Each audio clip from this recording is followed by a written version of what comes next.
I know you're gonna dig this.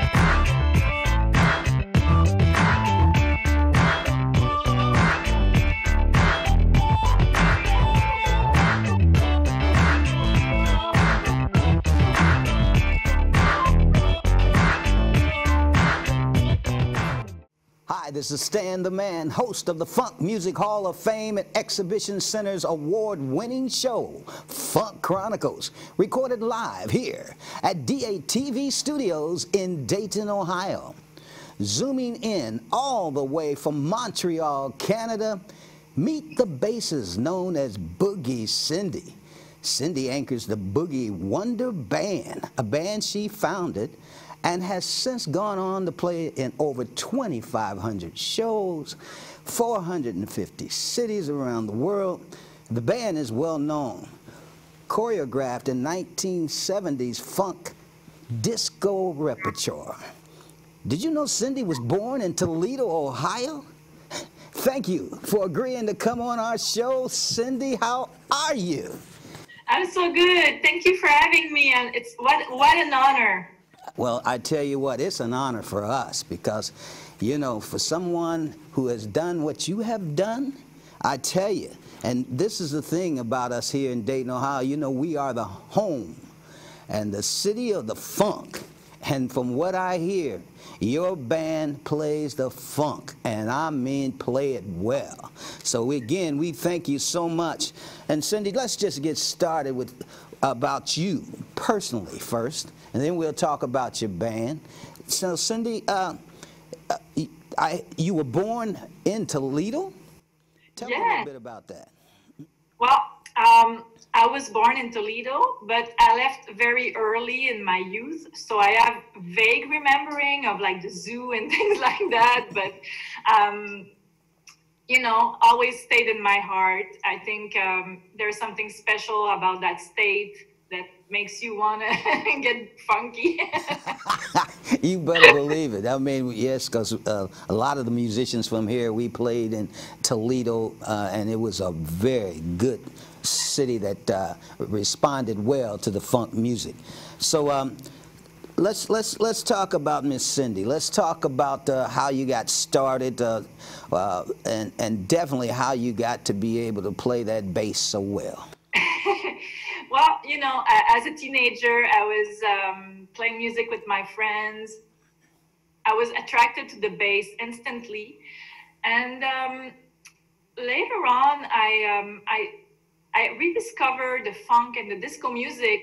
It started back with ABBA and the Bee Gees, and it was re-listening to the arrangements that were made back then. For me, I was like, wow, this is something very special. So I started to listen back, and I started to buy vinyls, and I have like this huge vinyl collections. And then as you know, I play bass, so disco and funk, it was instant love affair. And I started to have to take lessons, and I went to college and university in music. But there was something lacking for me because in Montreal, because now I live in Montreal, as you know, funk music is not something that is in the culture as much as it is in the States. So I found this teacher, and she's named Rhonda Smith, and now she was the bass player for Prince for many years, and she's playing with Jeff Beck. And she, you know, she taught me the music that I was looking for, and then, you know, learning how to play all those funk grooves on the bass. It's not something they teach in school, you know. You have to go and look for it, and now, I mean, with internet, it's different. I think you can find anything, but as I was growing up and learning the music, I had to do my homework to find the good music. Well, can we back up just a little bit? One, it is different that a female is even interested in playing bass back then. So, I mean, what made you grab that instrument? You know, most females want a piano, or they definitely would, you know, want a guitar. But you know, bass guitar is something that kind of got me excited about you. When I was a very, very young kid, I wanted to play the organ. Okay. Don't ask why. I have no idea why. I was, let's say, 3 years old or 4 years. I was attracted to that instrument. But so my parents, they say, okay, she really loves music. And so they you know, registered me in some like percussion classes and some like, and I guess that the groove, the percussion, the rhythm attracted me more than the melody. So with the bass, it's kind of like melodic, but you know, you're part of the groove. So you have to be attracted to that part of the music, the drums and the percussion in the back, and you have to want to lock it in. So. Well, I tell you, I was checking out a few of your band's videos, and one thing I loved about you, because I was definitely watching you on stage, it is not only the professionalism of your bass playing, but your group is a show band. So tell me a little bit about your band and how you got the name. It all is very interesting to me. Yeah, well, so as I was in university, I had this vision that I wanted to, because I was telling you, I was re-listening to all those vinyls, and I was like, you know, I have to play that music, and if I'm gonna do it, I have to do it well and in a way to pay tribute to those who came before us. Not in a funny way, not in a laughing way with like some disco band, they just put, you know, they want to look like clowns. It's not what we do at all. We just want to pay tribute to the great. So, and I was seeing a big band, full costumes. So we started the band in 1996. And it took only a few weeks. We all got together and it was learning the repertoire. But again, we're in Montreal, so it's a mix of disco and funk. But early enough, we were lucky to go and play in the States. After only 1 year, we were, people heard of us, word of mouth, I guess. And so playing in New York City or playing down south, we had to educate ourselves to more than disco and, you know, right. Because here in the beginning, when we played Rick James, Give It To Me, people were like, oh, great composition, great original song. And we're like, oh, thank you, it's not ours, it's Rick James. So it gives you a, you know, the picture of how people didn't know so much certain songs here, you know. But, you know, we educated ourselves and we had the chance to meet a lot of our idols that we performed the songs from. So seeing Earth, Wind and Fire, seeing Kool and the Gang on stage, we went to play in Vegas right away. The level of showmanship was there, you know. So we were very young and we had to learn to do it the right way, I guess. Well, so how would you describe the music that you play? I mean, you mentioned the funk disco, but since it was not something popular in Canada, what made you go that direction? Here in Montreal, it's, you know, because of the French, as you can hear.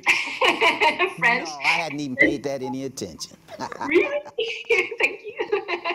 But because of the mix of culture, we have a lot of European influence. So Euro disco is something, you know, we have bands here like Bonnie that are very popular. Certain songs we play here are not known in the States, vice versa. But as musicians, we wanted to learn everything. and we have horns in our band, so all the songs we chose have horns in them mainly. So, we go back to Ohio players, we go to, Lakeside. We had to learn. I remember the first time we heard the groove line, we were playing in Ohio, actually. and I was like, okay, now this song, we start the show with it. And people that don't know it will learn it. That's it. Well, I tell you, the thing that I was noticing on your band's video was the versatility of genre that y'all played, and it just blew my mind, because I heard a little disco, then I heard some funk, and then it was Kool and the Gang, and it was just some music that just really, with your band being so versatile in music, then also could you kind of tell me how you got the band together? Because I see male, female, I see old, young. Just tell me about it. Yeah, well, when we started 25 years ago, it was so quickly put together, and we started to play right away. But over the years, we had a few members change, and every time we change someone, we try to bring in somebody who has the same passion as we do, love the music, knows the music, and so it gets a big mixture of people. We have, as you saw in their video, as you say, young, old, female, male. We have some Caucasian, But I think that brings, and it shows that we all, music bring people together, and, our love of funk and disco is what we try to bring to people. And, playing all over the world for so many years, traveling together as a band, growing up together. I think, we always had in our mind, if people were going to Studio 54 in 1976, what it would be like. So we're trying to bring the level of showmanship, of costumes. As you can tell, I have like this funky get up. Hey, and looking nice, I'll tell you. So it's all handmade. Oh, okay. Hey, the name of the band. Yes. The Boogie Wonder Band. How did the name come about? Was that just you? Yeah, it was my idea. I think obviously, probably I don't remember exactly, but I'm thinking it's coming from Earth, Wind and Fire. Maybe not. But I think I thought it sounded good, It fits. It fits, because when you see how the performance that y'all do, and most of it is upbeat. Do y'all do ballads also? We started in the beginning of the band. We were trying to do some ballads, but not so well for our show. Even if we love them, like we did like some Bee Gees, beautiful ballads, or Commodores, but. Even sometimes when we do like, like for example, Don't Leave Me This Way, the beginning of the song is very smooth. Right. It kind of, we have to be careful using those in the show, because once we get started, people cannot sit down. So here's my thing that I really liked about that. It was the idea of that well, maybe the video was edited in a way, but I noticed that y'all had a show that continued. You didn't have much slack in between songs, and that's something for me that I love to see, a band that just moves from song to song. So that tells me that there was a lot of rehearsal there. So where do you rehearse, and how often?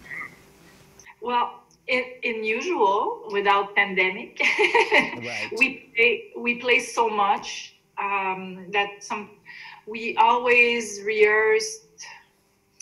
When we bring new material, we're gonna really take the time to prepare it before, and people learn it, and we're gonna call a rehearsal, and it's very efficient. But then, you know, we use time on the road to rehearse on the stage. Mm-hmm.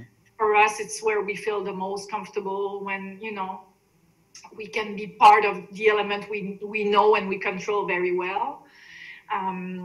What we do in the show that's fun for us is we do a lot of medleys. Right. So we can bring a lot of songs in one evening. I know it's a bit against the funk mentality that, you know, once the groove starts, you can lay it for hours and groove on it. But you know, we thought, let's think as a DJ. So we're gonna bring people to places they're not expecting. So we start with, I don't know, we played this song by Sky called This Groove Is Bad. And then we go into Get Down On It by Kool and the Gang, you know, and then we do Jungle Boogie, and, you know, we mix it up, and we finish with Apache. So people don't see it coming, and we use transition very, you know, we try to make it very instrumentally interesting. And so people are like dancing, and suddenly, oh, my song, it's my jam, you know. So we try to bring elements of surprise. Sometimes we do, like, we have this big Earth, Wind and Fire medley, and we're gonna mix, you know, like old stuff we're gonna go from Shining Star to fantasy, and so always a bit of element of surprise for the audience to enjoy. Well, it's outstanding to see your band. When I noticed on the video, y'all were very tight. Showmanship was outstanding. Your singers were awesome. Oh, yeah. And our viewers definitely need to check out the band, because it is something that really kept my attention on that video. Let's talk a little bit about your bass playing, okay? Do you have your bass close? Yeah, it's right here.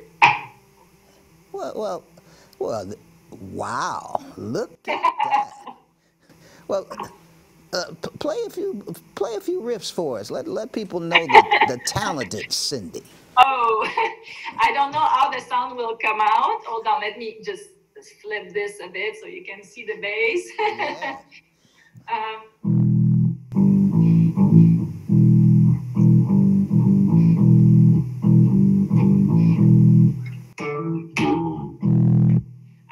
I don't know what to play for you guys. Uh-oh, sound like a little Larry Graham there. Who are some of your bass influences? You know, Larry Graham would be on top, definitely. Mm-hmm. I would say Bernard Edwards from Chic is. Yeah. I tried to learn every Chic song I could. I really like Mark Adams from Slide. You mean from Slave? Oh, yes. Yes. You know they're from right here in Dayton, Ohio. So, yes. Every good musician is from Dayton. What did you guys put in the water? You know, a lot of people ask that. You know what I'm saying? Yes. Like the land of funk. We are the land of funk. So the Mark Adams Slide song, you got a little bit of that in your repertoire like now? No, you know, we don't play any. You don't play it? Oh my God! We have to do something about that, right? Hey, I know where we're going to rehearse next week now. I know, but it's on our list. It's on our list. Well, I tell you what. Tell me a little bit about the. As you said, your band traveled all over. Yes. Tell me a little bit about your show experiences, as far as the cities that you went. Did you open up for any bigger artists than you? Oh, of course, of course. You know, over the years, we played thousands of shows. We played mainly in Canada and the US. We played a lot, you know, we're from the East Coast, so we go down the East Coast. We played, of course, all the big cities as New York City. We played Philadelphia, and we go down all the way to New Orleans, where we played a lot of shows. We did a lot of Mardi Gras parties because I guess of the harlots. But also we played the Midwest. We played in the area. We played in Ohio a few times. We played in Lorraine. You know, we played not too far. Last summer we were in Fort Wayne, Indiana. And we were supposed to be in Columbus this summer with the symphonic orchestra doing our show. That would have been, because we do this thing too, where we play with a symphonic orchestra, all those amazing songs, and it's the true arrangement that we use, that were used in the studio. So if we think about, let's say, Disco Inferno, there is a whole orchestra playing, and when we do it with the true one, it sounds like awful. Anyway, also we played in the islands. We played Cuba, we played the Bahamas, we played Bermuda, we went to South America, we played in Ecuador, we played in Asia, we played Japan, Hong Kong, Macau. We played, last year we played France, we played for the Grand Prix in Monaco, we played India, we played in Mumbai last year. So a lot of traveling. Wow. We played in Italy with Kool and the Gang a few years ago. We did a big wine festival in the streets of Italy. And we know those guys very well. So after their show, they joined us on stage and they came and jammed with us. Oh, I know that had to be a nice experience. Oh, yeah, you know, yeah. Robert Cool Bell is cool, isn't he? he made this, yeah, he has this cool champagne now. It's Oh, okay. Well, I didn't know that, but so how many bottles do you do a week? I don't. It's not available in Canada. You know, when you speak of the artists that you've met and cities that you have entertained in, is there one artist that you still wish that you could at least open a show up with, be on stage with, collaborate with? I know, you know, I'm a musician myself, and I've always dreamed of playing with James Brown, but that never happened. But what about you? You know, the list would be very long. We had the chance to meet a few of those, but I guess I would really love to meet in person Verdine White. Oh, yeah. I feel he's my spiritual father. I mean, I've seen Earth, Wind & Fire played many times, and Philip Bailey came to see our show a few times, but I never had the chance to meet Verdine, so that would be on top of my list. I would love to meet Larry Graham. Oh, yeah. Yes. I would love to see his show.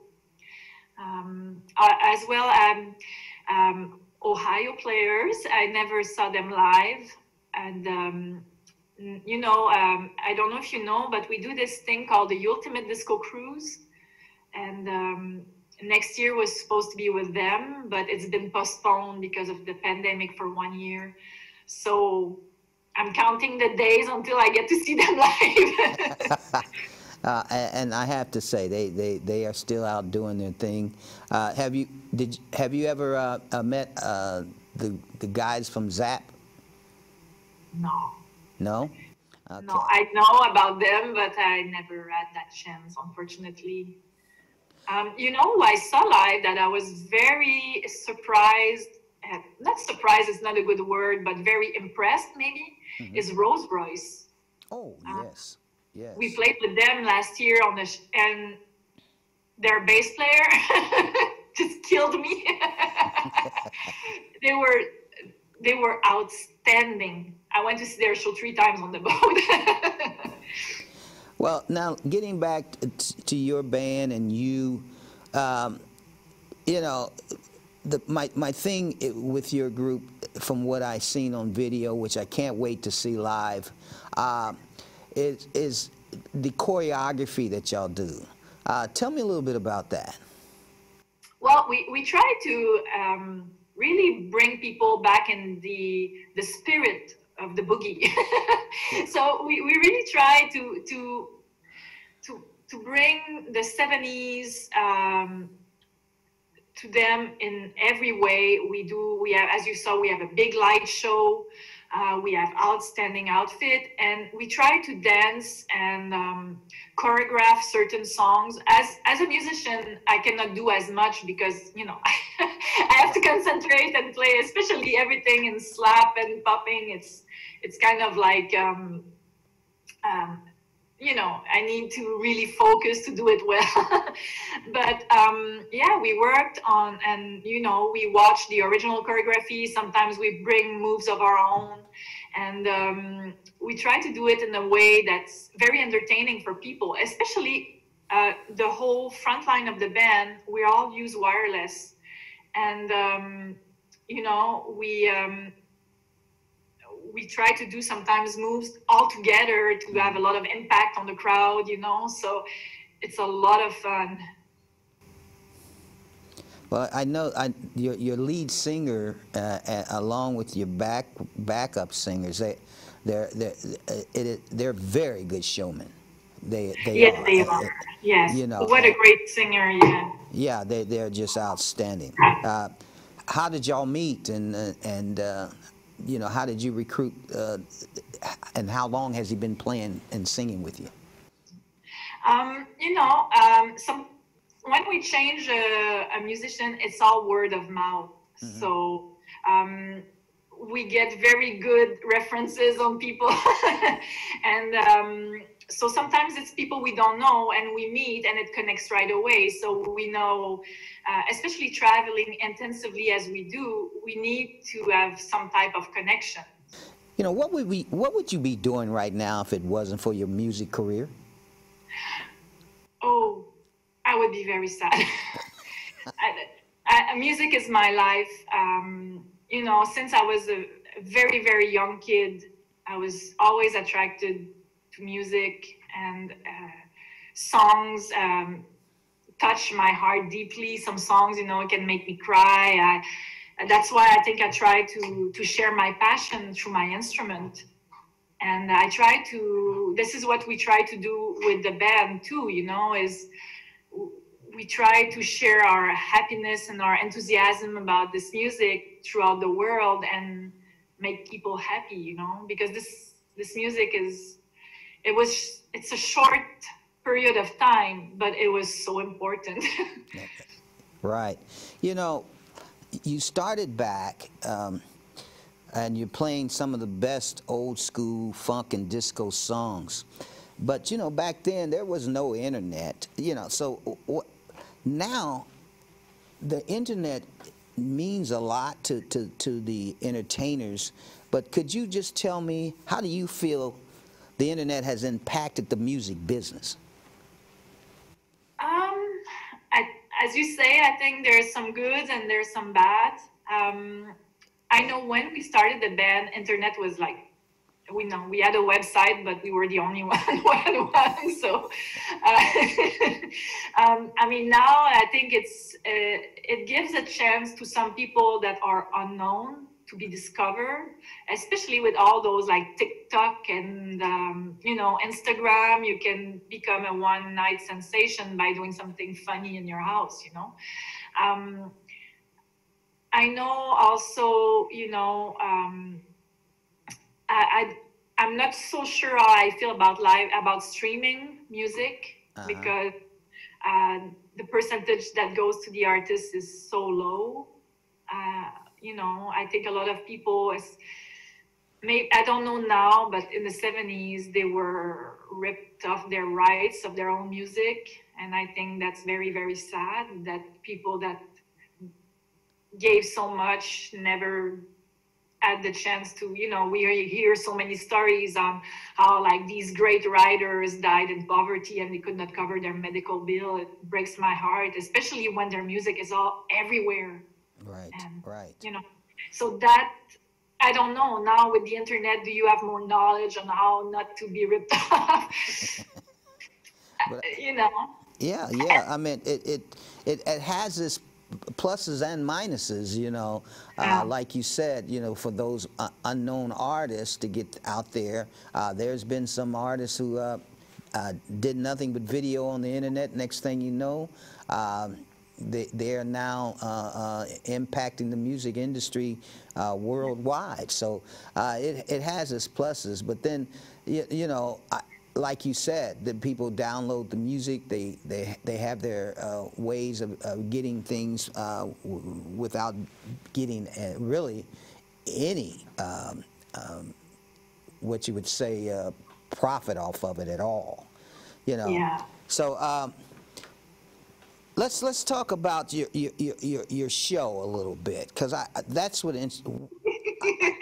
I just want our audience to know exactly how you put your show together. It just blows my mind when I see the video. Well, you know, as I mentioned, we use a lot of medleys. So because we play so much, we have a pretty good idea of how things work. We know when we play this particular one, we're gonna grab the audience right away. Okay, but my question would be, who chose that one to grab the audience? You see what I'm saying? Like, yeah, you know, who chose those songs? You know, we try to mix and match songs. So I guess I've I will suggest a lot of songs because I like them. Also, I will try to, you know, we try sometimes to bring songs that are a bit less known. Like we do this song, for example, by Shotgun named Skate. And Shotgun is a band from your area. And I think they're from Cincinnati or Ann Arbor. But anyway, they're from the lakes. And they were not a popular mainstream act, can I say, maybe? Right. And we started one of our medley with their song because we think it's like the coolest thing ever. So we're gonna bring it and people are gonna be like, what's going on? And they like it, they're moving, they're gonna start to sing it, and then we go into another song, you know? So we try to bring a mix of, I try to choose a lot of songs, depending, especially, are we gonna play in the States? So we're gonna go very funky, you know? We know in the States, when we play Fire, you know, when we play Roller Coaster of Love, people are gonna, you know, we play Brick House, the dance floor is gonna be jumping. So you're good at it. Of course, depends on city and exactly what type show you're doing. But I noticed that you're staying right in there with that '70s funk, you know, and that's the thing. You know, here in Dayton, Ohio, with the Funk Music Hall of Fame and Exhibition Center, can you, before I let you go, and definitely don't put that bass away, because I want you to do, I want you to do something for us right quick.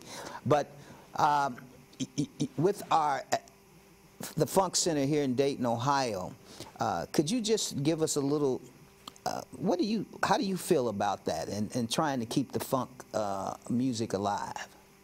Well, I think it's, you know, it should be everybody.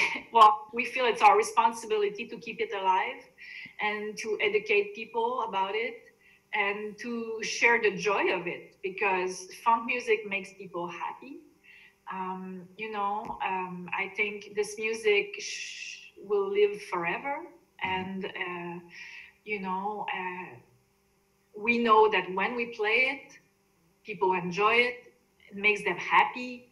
So it's, I think, you know, it's our life purpose. Our band is there to make sure that the funk will be around for a long time, you know.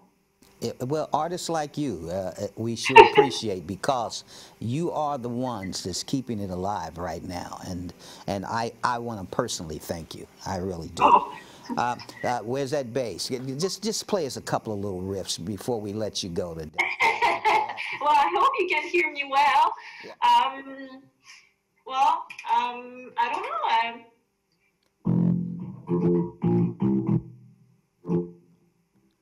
You should name that song. Just say that you're practicing yourself. So that's instant funk. Got my mind made up. Oh yeah.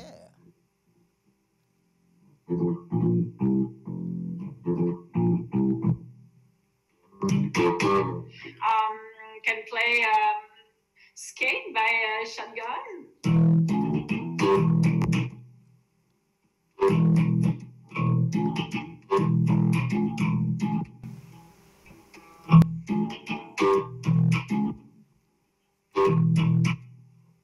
Alone, it's not as fun. Cindy, I really thank you so much for giving us your time today, because your band and is outstanding. Our viewers need to check you out on the internet, and then when you come to any city close, make sure you see that Boogie Wonder Band. They're outstanding, I'm telling you.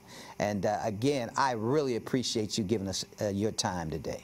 Oh, well, as I said, the honor is all mine, and you guys are doing a great job, and I can't wait to be in Dayton and visit the museum. All righty. Well, thank you so much. You have a pleasant evening now. This is Stan the Man from the Funk Music Hall of Fame and Exhibition Center's Funk Chronicles. Until next time, keep it funky.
Thank you.